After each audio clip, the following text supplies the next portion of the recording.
Šodien iepazīsim ūdensputnus. Tiksimies ar ornitologiem, kas šos putnus pētīja, atradīsim labākās ūdensputnu vērošanas vietas Latvijā un uzzināsim, kādi šķēršļi ir jāpārvar fotogrāfam, lai iegūtu labāko putna portretu. Latvijā ir kāds ezers, ko cilvēks ir pārveidojis neskaitāmas reizes. Te pacēlis, te pazeminājis tā ūdens līmeni, te to regulē ar slūžu palīdzību un pat uzcēlis vairākas mākslīgās salas. Un atbildi uz jautājumu, kādēļ tas viss, skan šādi, jo šī vieta ir ļoti bagāta ar zivīm un līdz ar to arī ar ūdensputniem. Mēs esam pie Kaņiera ezera, pie vienas no visiecienītākajām putnu vērotāju vietām Latvijā. Kaņiera ezers putnu vērotājiem ir labi pazīstams. Lidoņus var aplūkot gan no laivas, gan no torņa, gan ar binokli, gan ar teleskopu. Tā teikt, katrs pēc savām iespējām un zināšanām. Par laimi, putnu vērotāji ir draudzīgi ļaudis, un viņi neskopojas ar aparatūru un ļauj arī citiem palūkoties caur teleskopa aci. Bet pats putnu vērošanas tornis nereti ir kā laimas pulkstenis. Vieta, kur satikties, aprunāties un, protams, arī nedaudz palielīties par kādu īpaši retu spārnaini, ko ir izdevies pamanīt. Kaņiera ezers vispār tika izveidots kā medību saimniecības vieta, speciāli ūdens putniem gan ligzdošanai, gan medīšanai. Padomju Savienības laikā šeit medīt drīkstēja tikai pati augstākā partijas un valdības spice, gan Latvijas, gan Padomju Savienības, un cilvēks parastais te iekšā netika. Līdzīgi kā veikalā notiek preču inventarizācija, arī ornitologi veic uzskaiti par putniem. Gan tiem, kas ligzdo, gan tiem, kas nomedīti. Pēc tā, kas galu galā ir nošauts, var secināt, kāda ir bijusi ligzdošanas sezona. Centīgākie mednieki reģistrē savus veikumus paši. Tie ir detalizēti apraksti par to, kā notikušas medības un kas ir noķerts. Tas savukārt ornitologiem palīdz saprast, kas notiek ar šiem putniem. Pēc ornitologiem iesūtītajām ziņām vidēji sezonā tiek nomedīti līdz 1000 ūdensputnu. Bet kā medību aizliegums ir ietekmējis Kaņieras spārnoto iemītnieku populāciju? Tā kā mēs jau prognozējām, tad šeit ligzdojošo putnu skaits nav palielinājies.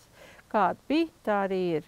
Protams, ar svārstībām atkarībā no laika apstākļiem, no plēsēju daudzuma un klātbūtnes, no tā, vai un kā ir koptas tās ligzdošanas vietas. Protams, tas skaits ir svārstīgs, bet tādas tendences, ka ligzdojošo pīļu skaits palielinās, absolūti nav. Ornitologu viedoklis par ūdensputnu medībām ir dažāds, bet tādu vienotu kopsavilkumu varam izlasīt Latvijas ornitoloģijas biedrības mājaslapā. Proti, līdz šim nav izpētīts, kā medības ietekmē lielāko daļu putnu sugu populāciju, taču skaidrs ir viens, ka tie spārnaiņi, kas netiek nogalināti, tie tiek traucēti. Kā mūsu pētījumi ir parādījuši, katrā ūdens tilpē ligzdo tik dzīvnieku, tik putnu, cik spēj nest tā konkrētā vide. Un ja sadzimst daudz vairāk putnu, tad līdz nākamai sezonai tik un tā tas pārpalikums tiek dieva nokauts un kaut kādā veidā aiziet bojā tik un tā. Kaņiera ezers ir ūdensputnu paradīze Latvijā. Gada laikā šeit tiek apdzīvots katrs stūris, niedres, saliņas, atklātie ūdeņi. Un sadzīvotē arī dzen visi putni. Gan tie, kuri pārtiek no augu valsts, gan tie, kuri tos pirmos apēd. Kaņieris ir piemērots putnu vērošanai visa gada laikā, taču īstie vērošanas svētki, protams, ir rudens, kad ir ikgadējais migrācijas laiks.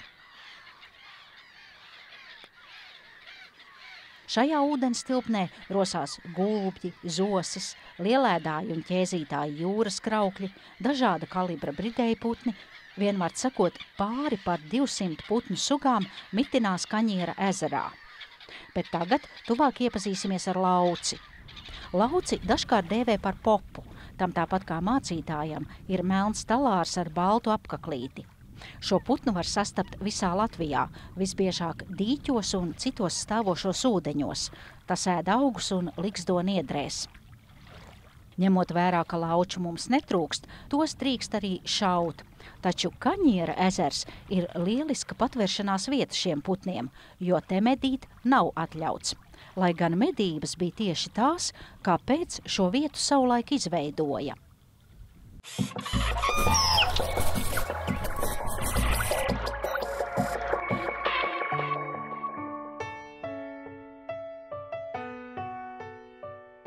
Bieži vien šajā raidījumā piesaucam ornitologus. Oficiāli tie ir putnu pētnieki, taču tā viņus dēvēt būtu ļoti sausi. Patiesībā ornitologi ir kaislīgi putnu mīļotāji un dabas draugi, kuriem ir ļoti neparasta ikdiena. Iedomājieties vien vasaras, kas ir aizvadītas uz ezera, dzīvojot uz plosta uzceltā štābiņā un gredzenojot putnus. Iepazīsimies ar Enguras peldošo māju un ornitologu Aivaru Medni, kurš Enguras ezeru pazīst jau 50 gadus. Pirmais kuģis bija četrvietīgs, kaut kā tur uz grīdas vēl varēja kāds pārgulēt, bet tad vēl meklēja visādas tādas papildus iespējas, pat cik bija skolnieki un arī studenti praktizējās. Tad bija uz benzīnu mucām, tukšām benzīnu mucām bija tāds plosts uztaisīts, un tur bija telts, tad tādā dzīvoja. Man liekas, ka 63. vai 63. gadā jau šitas te lielā peldošā māja tika atvesta no Mērsraga, kur viņi uzbūvēja. Tad jau vairs nebija problēma. Tad jau te bija, varēja sagulēt, kā saka, 8 cilvēki pa 4 tām istabiņām un vēl tajā kopējā kaītē varēja dzīvot. Namiņā uz ezera nekāda vaļošanās un laiskošanās nenotika. Tajā daudzu gadu garumā ornitologi izdarīja būtiskus pētījumus, kā arī veicināja ūdensputnu dzīvi un ligzdošanu ezerā. Putni tika uzskaitīti un gredzenoti, tika iekoptas ligzdošanas vietas un izpļautas niedres. Tāpat ornitologiem bija jāveic putnu policistu pienākumi, cīnoties ar tādiem ligzdu postītājiem, kā piemēram Amerikas ūdelēm. Tad no 60. gadu sākuma, no kaut kāda 63. 64. gada, jau to dzīvotāju skaits tomēr ir bijis diezgan liels jau tad. Saucamās noziedznieku kaīti, kur parasti dzīvoja skolnieki, kaut kādi 8., 9., 10. klases skolnieki, kam patika putni. Un jāsaka, ka caur šo te kaīti gājuši lielākā daļa pašlaik vidējos gados esošo ornitologu. Tie, kas ir ornitologi, tad mazi tādu pašlaik vidējo paudzi spriežot, mazi tādu, kas nebūtu dzīvojuši šeit uz peldošās bāzes. Kas tad bija šīs noziedznieku kaītes un kuri bija tie noziedznieki? Noziedznieki, laikam, tas nosaukums ir radies tāpēc, ka vienmēr jau puikas kaut kādas blēņas sadarīja. Vai viņi tur makšķerējot kaut ko tur ne tā atstājus kaut kādu bundulus ar ūdeni, kur laida tās noķertās zivtiņas iekšā, atstāja pa kājām, vai savus zābakus nenolika vietā, viņi mētājās pa klaju, jo tad jau, kad nebija krasta bāze, tā mājiņa, tad jau šeit, iedomājos, ja te dzīvoja 8 cilvēku augšā, 4, te tas ir 12 cilvēki, ja te visiem vajadzēja grozīties, ja te atstāja zābakus pa kājām, tad tas bija slikti. Jāsaka tā, ka pa visiem daudzajiem gadiem, man liekas, ka viens gadījums bija, ka kādu puika aizsūtīja. Lai viņš brauc prom, ka nevajag. Peldošā māja nebija ornitologu kaprīze. Tā bija nepieciešamība, lai veiktu pētījumus ar putniem tik bagātajā Enguras ezerā. Tolaik šāda māja bija īsts piedzīvojums aizrautīgiem putnu mīļotājiem, kurus tur sauca par kuģa puikām un meitām. Taču tagad šī neparastā nama durvis vaļā tiek vērtas retāk. Aivars Mednis gan neuzskata, ka putnu mīļotāji ir kļuvis mazāk. Vienkārši jauns laiks nāk ar jaunām iespējām. tur vairāk izskaidrojumu var būt. Viens ir tas, ka aktīvāk ir sākus darboties ornitoloģijas biedrība. Un līdz ar to jauniem cilvēkiem, kas interesējās par putniem, tagad ir daudz vairāk dažādu iespēju. Tajos senajos laikos būtībā, kad biedrība nebija, tad galvenais bija putnu gradzenošana tā individuāli kaut kur un taisni dzīvošana Engurē, kur varēja izgradzenoties, kā saka, melnmuti. Un tagad jau ir dažādi pasākumi, ko jaunajiem organizē, gan Atlantu datu vākšana, gan vēl dažādi citi projekti. Un tāpēc tas šeit nav tā piesaist. Un vēl jau arī tas, ka šeit jau nav viegli. Aivars peldošajā mājā Enguras ezerā ir aizvadījis jau 50 gadus, katru vasaru no aprīļa līdz augustam. Agrāk gan pīļu bijis vairāk, līdz ar to daudzāk darāmā, taču mīlestība pret šo vietu nav zudusi. Bērnībā Aivaru vairāk ir saistījušas zivis un makšķerēšana, un Enguras ezers ļauj apvienot abus. Te ir gan zivis, gan putni. Un cilvēkam taču gribas būt tuvāk tam, kas ir sirdī mīļš. Varbūt arī tāpēc ir tapusi šāda peldošā māja. Tā vasarās veselai paaudzei ir ļāvusi sagaidīt rītus un vakarus kopā ar putniem vienu vietu.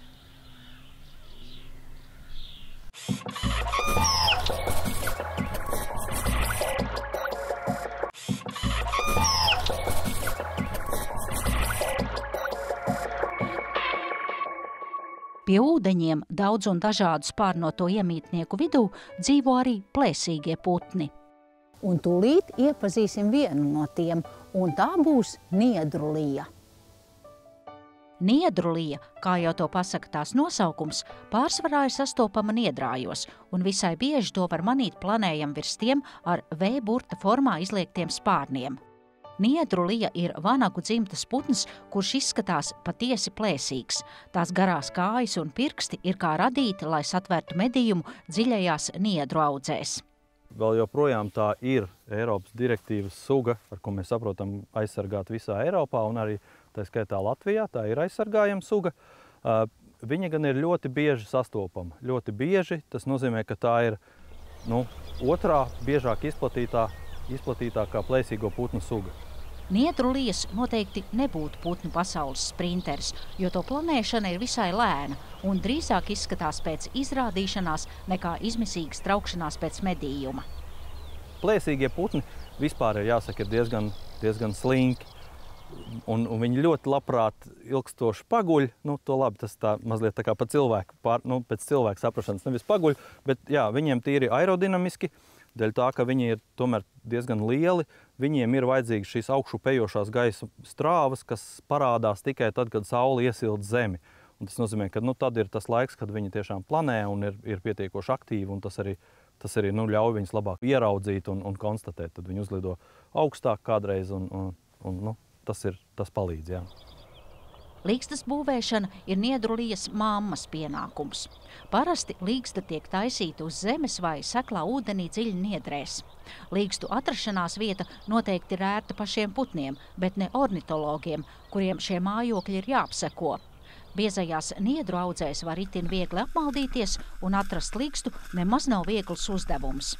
Ieejot tādās niedrēs, jūs principā pazaudējiet jebkādu orientieri apkārtnē. Jūs redzat 2 metri vai 3 uz visām pusēm, un jūs neredziet ne apkārt, ne kokus vairāk, neko.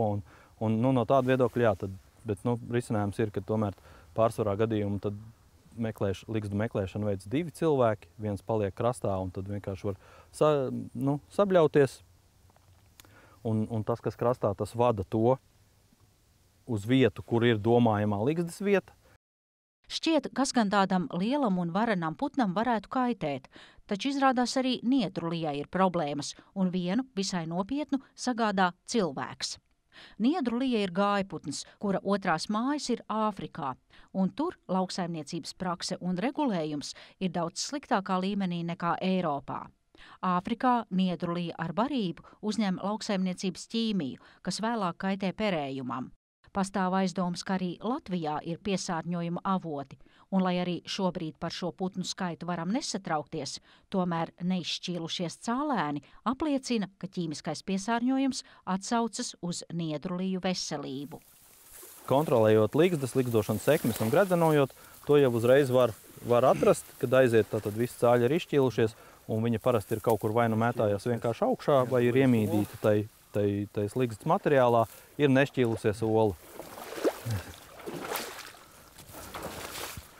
Jo sevišķi plēsīgie putni ir labs indikators vides kvalitātei, jo pat cik viņi ir barības ķēdes, tā sakot, augšējā daļā, tad viņos akumulējās viss tas, kas ir nāk kā barības objekti. Jau sākot ar tas, kas ir augsnē, tad tur ir mikroorganismi, lielāki kukaiņi, tur ir veģetācija un augēdāji un tālāk pa katrā barības nākošā ķēdē tas arvien vairāk sakrājās un beigās tas ir, tieši tajos plēsējos, tas ir jau tā viskoncentrētākā veidā.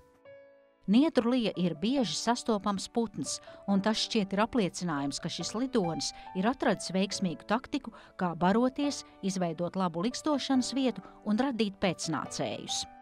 Turpretī mēs, putnu mīļotāji, varam priecāties, ka niedrulija sevi neslēp niedru biezoknī, bet labprāt savu cēlumu izrāda, mierīgi planējot virs Latvijas laukiem.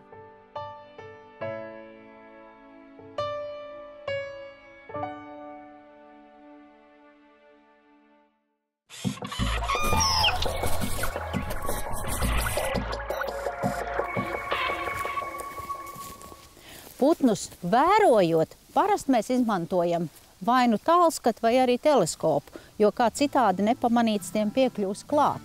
Bet izrādās, ka ir tādi speciālisti, kas ir apguvuši māku pieiet putniem pavisam tuvu, un viņi izmanto īpašus maskēšanās paņēmienus.